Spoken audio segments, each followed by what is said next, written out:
ভাই ছবি তোলা লাগবে 10-12টা, 2-3 ঘন্টা সময় লাগবে, এই কটা ক্লিকের জন্য এত টাকা কেন চার্জ করবে? ইয়েস, আপনাদের অনেকেরই কিন্তু এরকম কোশ্চেন থাকে। সো তাদের জন্য মূলত আজকের কন্টেন্টটি। দেখেন, একজন ফটোগ্রাফার আপনি হয়তো দেখলে মনে করবেন যে ক্লিক করলেই ছবি তুলে ফেলতেছে এবং ক্লিক মানেই টাকা। ইয়েস, একটা এক্সাম্পল দেখাই আপনাদেরকে। দেখেন, আমি এই যে ক্লিক করলাম, ছবি হয়ে গেল, কত সুন্দর ছবি, আর এই ছবি মানেই টাকা। ইয়েস, ফটোগ্রাফার যেহেতু হয়েছে ভাই, ক্লিক করলে তো টাকা কামাতেই হবে, এছাড়া তো আমাদের আর কোনো ইনকাম সোর্স নেই। তবে এই ক্লিক যে কেউ করতে পারবে না। আর দেখে ঠিক যতটা সহজ মনে হয়, এটা আসলে এতটা সহজও না। যারা বলে যে 2-1টা ক্লিক করবে বা 2-4 ঘন্টা ছবি তুলবে, এর জন্য এত টাকা কেন চার্জ করে, তাদের জন্য মূলত আজকের কন্টেন্টটি। সো আজকের কন্টেন্টটি মূলত দুই পক্ষের জন্যই। এক পক্ষ হচ্ছে যাদের ফটোগ্রাফি সার্ভিস দরকার, অর্থাৎ যারা ফটোগ্রাফার খুঁজছেন এবং যারা মনে করেন যে ক্লিক করলেই তো ছবি হয়ে যায়, 2-4টা ক্লিকের জন্য এত টাকা কেন চার্জ করবে, তাদের জন্য, যেন তারা বুঝতে পারে যে আসলে ক্লিক করলে ছবি হয় না, এর পেছনে আরও অনেক ইতিহাস আছে। আর দ্বিতীয় পক্ষ হচ্ছে যারা বিগিনার ফটোগ্রাফার, যারা ফটোগ্রাফি শিখছে তাদের জন্য। লাইক আপনি ফটোগ্রাফি শিখছেন, একদম নতুন স্টেজে রয়েছেন এবং আপনি ভাবছেন কীভাবে শুধুমাত্র একটিমাত্র লাইট ইউজ করে ঘরে বসে খুব সহজে প্রোডাক্ট ফটোগ্রাফি করা যেতে পারে, তাদের জন্য এই কন্টেন্ট উপকারী হবে। কেননা আজকের কন্টেন্টে আমি আমার শুধুমাত্র একটিমাত্র লাইট ইউজ করে প্রোডাক্ট ফটোগ্রাফিটা করব। ইয়েস, প্রোডাক্ট ফটোগ্রাফি করতে কিন্তু অনেক ধরনের লাইট দরকার হয়, অনেক অ্যাঙ্গেল থেকে বিভিন্নভাবে লাইট সেট করতে হয়। সো সেটা অনেক অ্যাডভান্স, বাট বেসিক ওয়েতে শুধুমাত্র একটিমাত্র লাইট যদি আপনার কাছে থাকে, আপনি একটিমাত্র লাইট দিয়েও খুব সুন্দরভাবে প্রোডাক্ট ফটোগ্রাফি করতে পারবেন। সো চলুন, অনেক গল্প করে ফেলছি, মাথা ব্যথা আমারই করা শুরু করে দিয়েছে। সো বেশি কথা না বলে চলে যাই আমাদের মেইন কন্টেন্টে।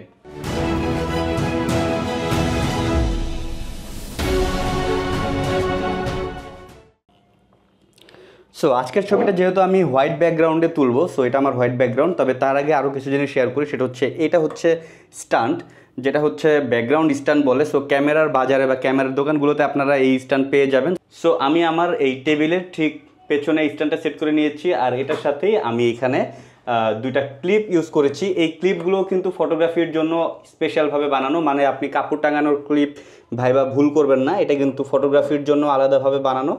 সো এই ক্লিপগুলো ইউজ করলে যেটা হয়, এই কাগজটা নষ্ট হয় না। সো দুইটা ক্লিপ আমি ইউজ করেছি, আর এখানে আমি একটি হোয়াইট ব্যাকগ্রাউন্ড ইউজ করেছি। এটা হচ্ছে আর্ট পেপারও ইউজ করতে পারেন আপনারা। সো আমি এটা আর্ট পেপারের থেকে, ইউজুয়াল আর্ট পেপার থেকে একটু মোটা। সো এটা স্টেশনারি দোকানে পেয়ে যাবেন। সো এখানে একটা হোয়াইট ব্যাকগ্রাউন্ড রেখেছি, এটার কারণ হচ্ছে আমি ছবিতে একটা ইনফিনিটি ব্যাকগ্রাউন্ড দিতে চাচ্ছি, অর্থাৎ ছবিতে ব্যাকগ্রাউন্ডটা একটু ইনফিনিটি থাকবে, সো দ্যাট কোনো ভাঁজ বা কিছু থাকবে না, একদম সলিড একটা হোয়াইট থাকবে।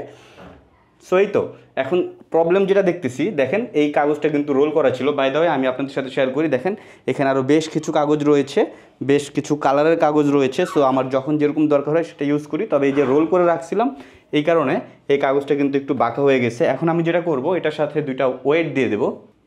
সো একটু বাংলা কাজ, এখানে আমি জাস্ট দুইটা ব্যাটারি রেখে দিলাম, আমার এলইডি লাইটের ব্যাটারি দুইটা রেখে দিলাম, তাহলে কিন্তু এটা এখন একদম ইনফিনিটি একটা ফিল দিচ্ছে। এখন যেটা করব, এর সাথে আমার প্রোডাক্টটাকে সেট করব। ওয়েল, সো এই হচ্ছে আমার প্রোডাক্ট, একটি হ্যান্ড ওয়াশ কি বলে এটাকে, যাই হোক।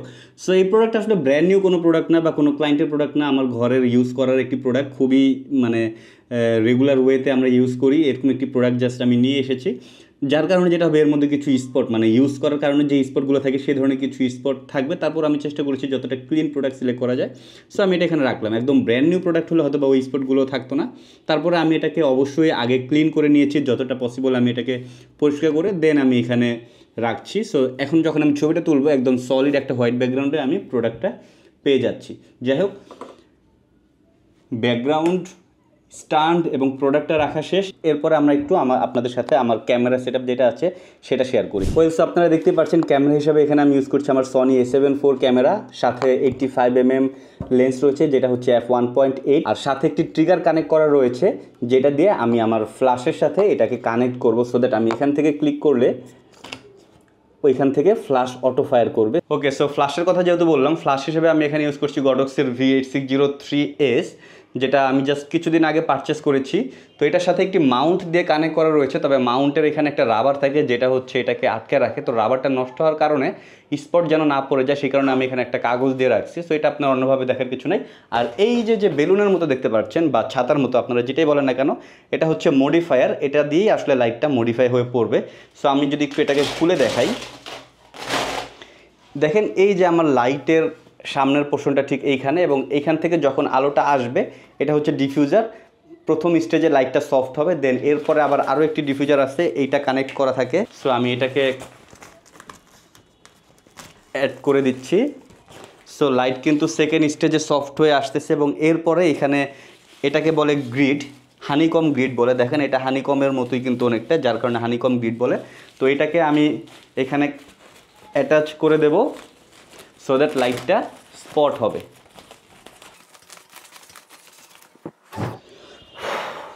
ওয়েলস একদম সহজভাবে যদি বলি, এইখানে আপনারা দেখতে পাচ্ছেন আমার ক্যামেরা এবং লেন্স, সাথে trigger which is Sony A7 IV 85mm, আর ট্রিগার হচ্ছে গডক্স X3 Pro, আর মডেলটা আমি ভুলে গেছি, যাই হোক হোয়াট এভার। আর গডক্সের একটি ফ্ল্যাশ, সাথে একটি মডিফায়ার, আর ফটোগ্রাফার হিসেবে আছে আমি, দ্যাটস অল।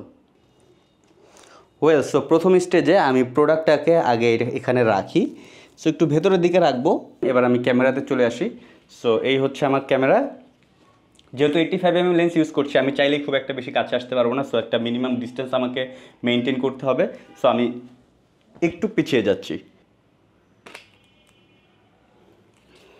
এখন দেখেন একটা জিনিস খেয়াল রাখবেন, যেহেতু আমি একটা ক্লিক করলাম এবং এই ছবিটা কিন্তু একদম জ্বলে গেছে, সো এখন কিন্তু আমাকে হয়তো লাইটের অ্যাঙ্গেল চেঞ্জ করতে হবে, বা হচ্ছে ক্যামেরা ব্যালেন্স করতে হবে, বা প্রোডাক্টের অ্যাঙ্গেল চেঞ্জ করতে হবে, আমাকে বারবার কাজ করতে হবে। সো এই ঝামেলাটা যখন হবে তখন কিন্তু আমার বারবার সেম ফ্রেমটা মেনটেন করা টাফ হবে। দেখা যাবে ফ্রেমটা আমার চেঞ্জ হয়ে যাচ্ছে, ফ্রেমটা একটু উপরে নিচে হচ্ছে, তাই না? সো ফ্রেমটাকে আমি চাচ্ছি ফিক্সড রাখতে, এই কারণে আমি একটি ট্রাইপড ইউজ করব। সো এখানে অলরেডি একটি ট্রাইপড আমি সেট করে রেখেছি। যদিও এটা ফটোগ্রাফির ট্রাইপড না, এটা আসলে ভিডিওগ্রাফির ট্রাইপড, বাট আমি এটাকে ইউজ করছি এখন। ওয়েল এখন যেটা করব, আমি চাচ্ছি এই প্রোডাক্টের ছবিটা দুইভাবে তোলা যায়, আইদার 45 ডিগ্রি অ্যাঙ্গেল থেকে অথবা আই লেভেল থেকে, বা অন্য যে কোনো অ্যাঙ্গেল থেকে আপনি চাইলে তুলতেই পারেন। তো আমি এখন যেটা করব, আমি আই লেভেল থেকে ছবিটা তুলবো, একদম স্ট্রেট ছবির যেই প্রোডাক্টের যে ভিউটা সেটা তুলতে চাচ্ছি, যার কারণে আমি ট্রাইপডটাকে একটু ডাউন করে দিচ্ছি।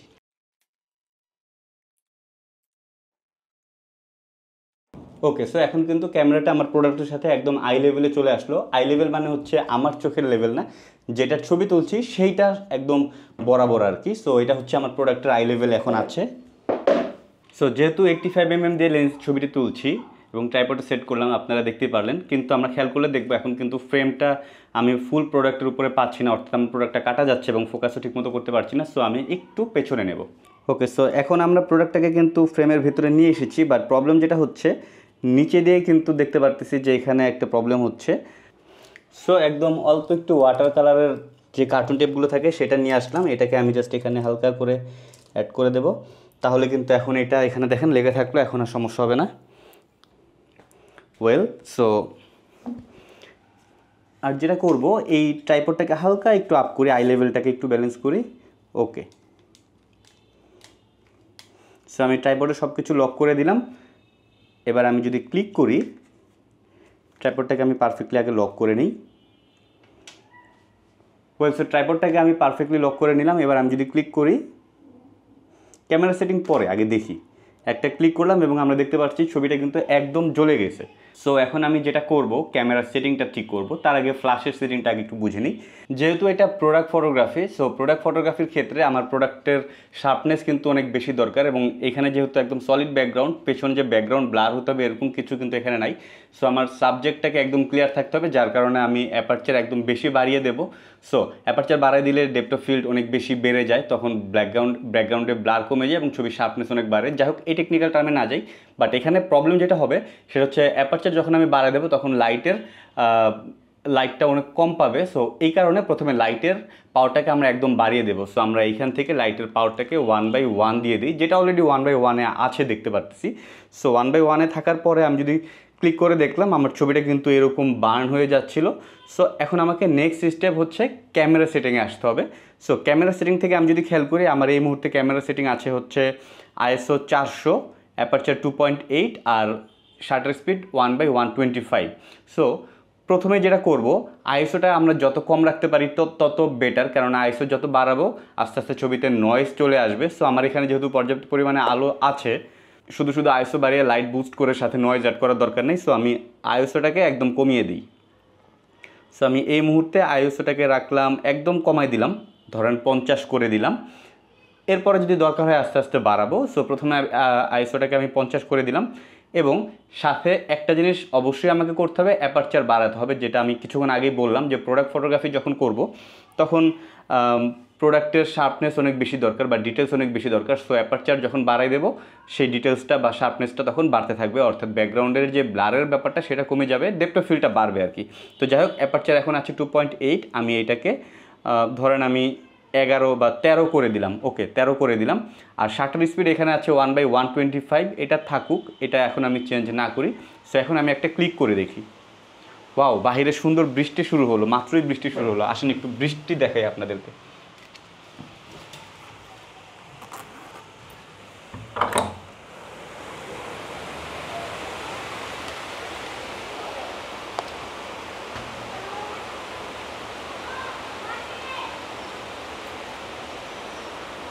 প্রোডাক্ট ফটোগ্রাফি করতে করতে সাথে সাথে বৃষ্টি শুরু হয়ে গেল। সো আপনাদের সাথে একটু বৃষ্টিটা শেয়ার করছি আর কি।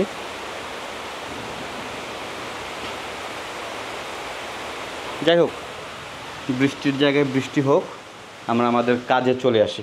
এখন হয়তো বলতে পারেন ভাই করতেছিলেন প্রোডাক্ট ফটোগ্রাফি, এর মধ্যে আবার বৃষ্টি কেন দেখালেন? দেখেন, আসলে ঘরে বসে যখন আমরা এরকম লেজার টাইম পাস করি তখন আপনারা যারা ফটোগ্রাফার রয়েছেন, যেহেতু আজকে কন্টেন্টটা দুইজনের জন্যই, যারা ফটোগ্রাফার এবং যারা ফটোগ্রাফার খুঁজছেন, সো ফটোগ্রাফারদের উদ্দেশ্যে বলতে চাই যে ঘরে বসে এরকম লেজার টাইম যখন থাকবে, ওয়েদার ভালো, মন ভালো, বা হচ্ছে কোনো কাজ কাম নেই, সো আপনারা তখন এরকম প্র্যাকটিস করতে পারেন, স্কিল ডেভেলপ হবে আপনাদের, এবং আপনারা পরবর্তীতে এই যে প্র্যাকটিস করে যেই স্কিলগুলো পাচ্ছেন বা যেই ছবিগুলো পাচ্ছেন, এই ছবিগুলো ইউজ করে কিন্তু আপনার পোর্টফোলিও ভারী করতে পারবেন। যাই হোক, টপিক্সে চলে আসি। সো আমরা যেটা করেছিলাম, আমাদের আইএসও ছিল 50, অ্যাপারচার ছিল f13, আর শাটার স্পিড রাখলাম 1/125। সো এখন যদি আমরা একটা ক্লিক করি,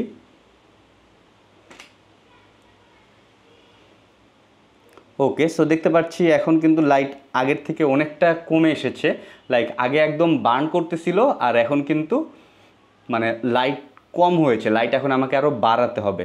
ওয়েল, সো লাইট বাড়াতে হলে এখন আমাকে কি করতে হবে?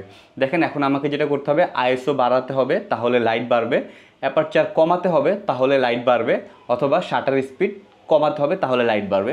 বাট আমি আইএসও বাড়াবো না, কারণ আইএসও না বাড়িয়ে আমি যত কম রাখতে পারবো ছবির কোয়ালিটি তত ভালো থাকবে, মানে নয়েজ তত কম আসবে। সো আইএসওটাকে আমি এই মুহূর্তে বাড়াচ্ছি না। সেকেন্ড অপশন হচ্ছে অ্যাপারচারকে কমাতে পারি, বাট অ্যাপারচার যদি কমাই তাহলে দেখা যাবে যে ছবিতে একটা ব্লারিনেস চলে আসবে বা ব্যাকগ্রাউন্ড একটু ব্লার হয়ে যাবে। সো শার্পনেসটা কমে আসতে পারে, যার কারণে অ্যাপারচারটাকেও আমি কমাবো না। সো আমি যেটা করব, আমি শাটার স্পিডটাকে কমাই দিই। শাটার স্পিড কমাইলে কিন্তু কোনো প্রবলেম নাই। দেখেন, আমি যদি এটাকে স্লো শাটার করে দিই, লাইক আমি 10 করে দিই বা 8 করে দিই, আচ্ছা 10ই করলাম, সো আমার কিন্তু খুব একটা বেশি সমস্যা হবে না, কারণ আমার ফ্রেম এখানে ট্রাইপডের উপরে একদম ফিক্সড, আমার সাবজেক্টও কিন্তু একদম ফিক্সড। সো খুব বেশি নড়াচড়া নেই। সো যেটা হবে, কোনো মোশন ব্লার কিন্তু আসবে না। সো আমি চাইলে স্লো শাটারও ছবি তুলতে পারি। সো আমি এখন 10-এ রাখলাম, আইএসও 50, অ্যাপারচার f13, আর শাটার স্পিড 1/10, অর্থাৎ 1 সেকেন্ডের 10 ভাগের 1 ভাগ। যাই হোক, সো এখন আমরা যদি একটু ক্লিক করি, আগে ছিল এরকম, এখন হয়েছে এরকম। লাইট কিন্তু আগের থেকে অনেকটা বেড়েছে, বাট তারপরও আরও বাড়াতে হবে। শাটার স্পিড আমি আর ধরবো না, কারণ শাটার স্পিড অলরেডি 10-এ আছে। সো এটাকে আর ধরার দরকার নেই। অ্যাপারচার আর আইএসও এই দুইটা নিয়ে কাজ করতে হবে। সো এই দুইটা নিয়ে কাজ করার আগে আরেকটা কাজ আমি করব, সেটা হচ্ছে এই লাইটের ডিস্টেন্সটাকে আরেকটু কাছে নিয়ে আসি। তবে হ্যাঁ, লাইটের ব্যাপারটা কিন্তু আমি আপনাদের সাথে শেয়ার করতে ভুলে গিয়েছি। দেখেন, লাইটটাকে কিন্তু আমি অলমোস্ট 45 ডিগ্রি অ্যাঙ্গেল করে প্রোডাক্টের উপরে সেট করছি। সো এখন এটাকে আমি আরও কাছে নিয়ে আসতেছি, তাহলে যেটা হবে, লাইটটা যখন কাছে আসবে তখন এমনিতে লাইটের পাওয়ার বেড়ে যাবে। সো আমি লাইটটাকে আর একটু কাছে নিয়ে আসতেছি, ফ্রেমটাকে একটু ঠিক করে নিই আবার। ওকে, সো আগের থেকে লাইট কিছুটা বেড়েছে, বাট তারপরও অত স্যাটিসফাই কোনো লাইট না আসলে এটা। সো এখন আমাকে যেটা করতে হবে, লাইট লক। লাইটকে আমি আর কোনো কাজ করব না। সো লাইট আমি লক করে দিয়েছি, লাইট আর আমি কাছে নেব না, লাইটের পাওয়ার ম্যাক্সিমাম আছে, আর বাড়ানোর কিছু নাই। এখন আমাকে যেটা করতে হবে, আইএসও অথবা অ্যাপারচার এই দুইটার একটা নিয়ে কাজ করতে হবে। সো আমি যেটা করব, আইএসওটাকে বাড়াই। আইএসও 50 এত কম রাখার দরকার নেই, 100, 200, 400 পর্যন্ত রাখতে পারি। তার উপর সনি A7 IV ক্যামেরা, খুবই ভালো ক্যামেরা। সো খুব বেশি নয়েজ আসবে না, বাট যত কম রাখা যায় তত ভালো। এই পয়েন্ট থেকে আমি 50-এ এসেছিলাম, বাট এখন যেহেতু দরকার, সো আমি 50 থেকে আস্তে আস্তে আমি বাড়াই। সো আমি এটাকে 100 রাখি, দেখি কি হয়। অ্যান্ড অ্যাপারচারকে আমি আপাতত ধরলাম না, কারণ আমার শার্পনেস দরকার বা ডিটেলস দরকার। আর শাটার স্পিড যেহেতু ট্রাইপডে রেখেছি, সো স্লো শাটারে আমি 1/10 রাখলাম, সো সমস্যা নেই। সো এখন যদি আমি ক্লিক করি, দেখেন এখন কিন্তু অনেকটাই চলে এসেছে, বাট আর একটু বাড়াবো, আর একটু বাড়াতে হলে হালকা একটু বাড়াবো। সো আমি 100 থেকে যদি বাড়াই 125। সো এখন একটা ক্লিক করে দেখি। ওয়েল আগে ছিল এরকম, ওয়েল আগের থেকে কিছুটা বেড়েছে। সো আমরা যদি খেয়াল করে দেখব ছবির এক পাশে লাইট রয়েছে, আরেক পাশে কিন্তু একটু শ্যাডো আছে। সো এই শ্যাডোটাকে এখন আমরা কীভাবে রিমুভ করব? সো খুবই ইজি, সেখানে যদি আমরা আরেকটা লাইট দিতে পারি তাহলেই তো আমরা শ্যাডোটাকে রিমুভ করে ফেলতে পারছি। বাট যেহেতু আমার কাছে শুধুমাত্র একটি লাইট রয়েছে এবং আমি একটি মাত্র লাইট দিয়েই ফটোগ্রাফিটা করব, সেক্ষেত্রে আমাকে কিছু অল্টারনেটিভ ওয়ে বের করতে হবে। সো একটু মাথা খাটাতে হবে। খুবই সিম্পল, এই পাশে যদি আমরা একটি রিফ্লেক্টর ইউজ করতে পারি যেটা দিয়ে লাইটটা রিফ্লেক্ট হয়ে এই পাশে পড়বে, তাহলেই কিন্তু এই শ্যাডোটা অনেকাংশে কমে যাবে। ওয়েল,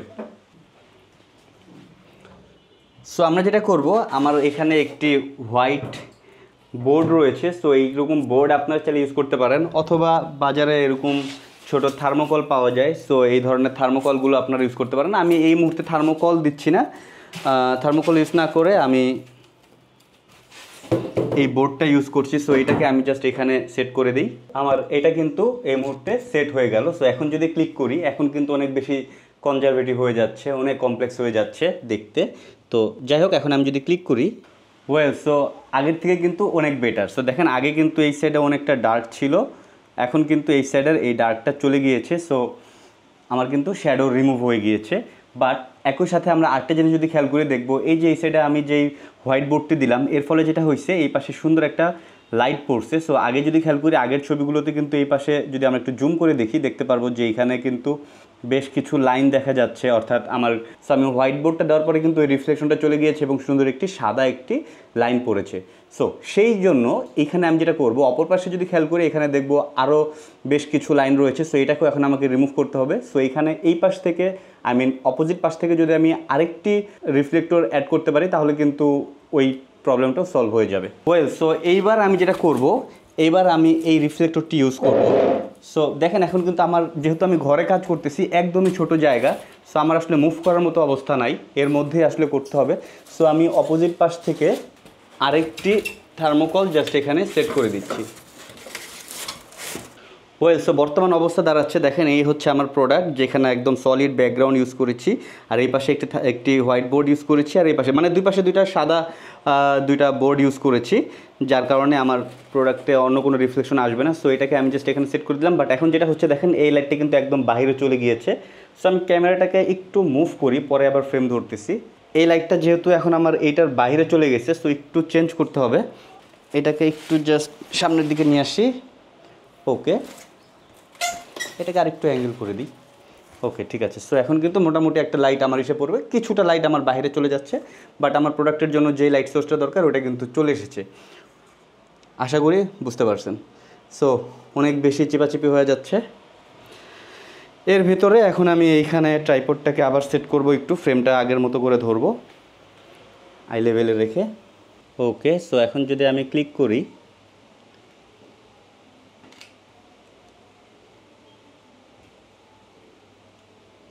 ওয়েল দেখেন আমার এই পাশে দুই পাশেই কিন্তু হোয়াইট চলে এসেছে এবং ছবিতে এক্সট্রা কোনো শ্যাডো নেই। এই কর্নারে হালকা একটু শ্যাডো আছে, ওইটা ব্যাপার না, ওইটা পরে সলভ করা যাবে। এখন যেটা প্রবলেম হয়েছে, আমরা যদি খেয়াল করে দেখব যে ঠিক এই জায়গাটাতে একটা লাইট দেখা যাচ্ছে। সো এই লাইটটা মূলত, এই যে আমি কথা বলতেছি এই কারণে আমি দুইটা লাইট ইউজ করেছিলাম। সো এই দুইটা লাইট অফ করে দিতে হবে, অর্থাৎ এক্সট্রা কোনো লাইট আমি রাখবো না, জাস্ট আমার ছবির জন্য যেই লাইটটা দরকার সেই লাইটটি ইউজ করবো। সো আদার্স লাইটগুলো আমি একটু অফ করে দিচ্ছি, রুম লাইটটা থাকুক, আদারওয়াইজ একদমই কিছু দেখা যাচ্ছে না। সো আমি এখন যদি একটা ক্লিক করি, দেখেন আগের ছবিতে যে লাইটটা ছিল এখন কিন্তু সেই লাইটটা নাই। সো আমার ওই প্রবলেমটা সলভ হয়ে গিয়েছে। সো আমরা যদি একটু জুম করে দেখি, ওয়েল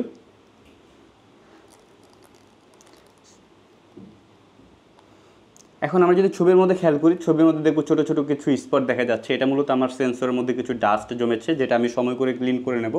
তো এটা আমি আপাতত যেটা করব, আমি ফটোশপে গিয়ে ওই স্পটগুলো রিমুভ করে ফেলবো। তবে ফাইনালি আমার কিন্তু সব কিছু সেট করে ফেলেছি, এবার আমি ফাইনাল ক্লিকটা করব। তো ফাইনাল ক্লিকটা করার জন্য আমি যেটা করব, অ্যাপারচারটাকে আরেকটু বাড়িয়ে দিই ফর সেফটি। সো অ্যাপারচারটাকে আমি 19 করে দিলাম, বা আচ্ছা 19 করে দিই। সো আইএসওটাকে আমি 125-এর জায়গায় 160, 200, 2 স্টেপ বাড়ালাম। এখন যদি একটা ক্লিক করি, এখান থেকে এটাকে আরেকটু বাড়াই দিই, 250 করে দিই। সো এখন যদি আমি ক্লিক করি,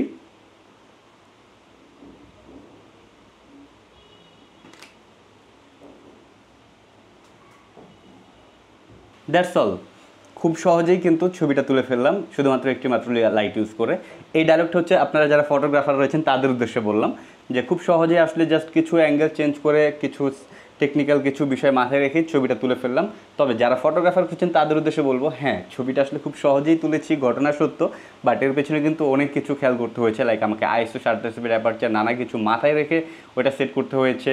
দেন লাইটটা কোন অ্যাঙ্গেলে থাকবে, লাইটের পাওয়ার কী থাকবে, ব্যাকগ্রাউন্ড কী রাখবো, দেন হচ্ছে ব্যাকগ্রাউন্ডের পাশে আদার্স যেই বোর্ডগুলো রাখলাম সেটা কেন রাখলাম, কি পারপোসে রাখলাম, অনেক কিছু কিন্তু মাথায় রেখেই তুলতে হয়। এবং তার থেকে বড় কথা হচ্ছে এইটা খুবই বেসিক ফটোগ্রাফি, বাট যখন আরও অনেক বেশি অ্যাডভান্স ফটোগ্রাফি হয় তখন আরও নানা কিছু মাথায় রাখতে হয়। যাই হোক, সো ব্যাপারটা আসলে আমি আপনাদের সাথে ওই কারণে শেয়ার করলাম, যারা ফটোগ্রাফার খুঁজছেন তাদের উদ্দেশ্যে বলবো যে ফটোগ্রাফিটা আসলে সহজ ভাই, অনেক সহজ। পারলে প্লেন উড়ানো, রকেট উড়ানো সবই সহজ, বাট ওইটা একজন পাইলটেরই কাজ। ওইটা আসলে যে ধরেন যে গাড়ি চালায় বা যে বাস চালায় সে পারবে না। একইভাবে ছবিও তোলা খুব সহজ, যতই অ্যাডভান্স বলেন বা যতই বেসিক বলেন, ছবি তোলা খুব সহজ, বাট সেটা একজন ফটোগ্রাফারের জন্য, যে কেউ তুললে আসলে এটা পারবে না, এটা সবার পারার জিনিস না। তবে হ্যাঁ, যদি শিখেন তাহলে তো অবশ্যই পারবেন। তো যারা ভাবেন যে ক্লিক করলে ছবি হয়ে যায়, তাহলে এত এই 2-4টা ছবির জন্য বা 2-4 ঘন্টার জন্য কেন এত টাকা চার্জ করবে, তাদের উদ্দেশ্যে বলবো ভাই আপনার কনসেপ্টটা একটু ভুল আছে, সো একটু কারেকশন করে নেন নিজেকে, সো দ্যাট আপনি যখন আরেকজনের পেশাকে সম্মান করবেন সেই লোকটা আপনাকে সম্মান করবে। 2 নম্বর হচ্ছে ফটোগ্রাফারদের উদ্দেশ্যে ভাই, অবসর সময় ঘরে বসে যদি থাকেন, ছোট্ট টুকটাক এরকম কিছু এক্সপেরিমেন্ট করেন, নিজের স্কিলটা ডেভেলপ করেন। ওয়েল, সো ভিডিওটি আপনাদের কাছে কেমন লাগলো জানাবেন। আর এরকম ভিডিও যদি আপনারা আরও দেখতে চান অবশ্যই লাইক, কমেন্ট, শেয়ার, সাবস্ক্রাইব করে সাথে থাকবেন। দেখা হচ্ছে পরবর্তী ভিডিওতে। আর পরবর্তী ভিডিওতে আমি আপনাদের সাথে শেয়ার করব এই প্রোডাক্টটি আমরা কীভাবে ব্ল্যাক ব্যাকগ্রাউন্ডে ছবি তুলব। সো স্যাম্পল হিসাবেও আমি আপনাদেরকে ছবিটা এই মুহূর্তে দেখাচ্ছি না। সো পরবর্তী কন্টেন্টের জন্য আশা করি আপনারা সাথেই থাকবেন, এবং চেষ্টা করব আপনাদেরকে এরকম ডে বাই ডে আস্তে আস্তে বেসিক থেকে অ্যাডভান্স লেভেলের ফটোগ্রাফি কীভাবে করা যেতে পারে সেগুলো শেয়ার করতে, এবং আরও নানা ধরনের টিপস অ্যান্ড ট্রিক্স ইউজ করে কীভাবে ফটোগ্রাফি করা যেতে পারে সব কিছু শেয়ার করব। সো সাথেই থাকবেন। ধন্যবাদ। আসসালামু আলাইকুম।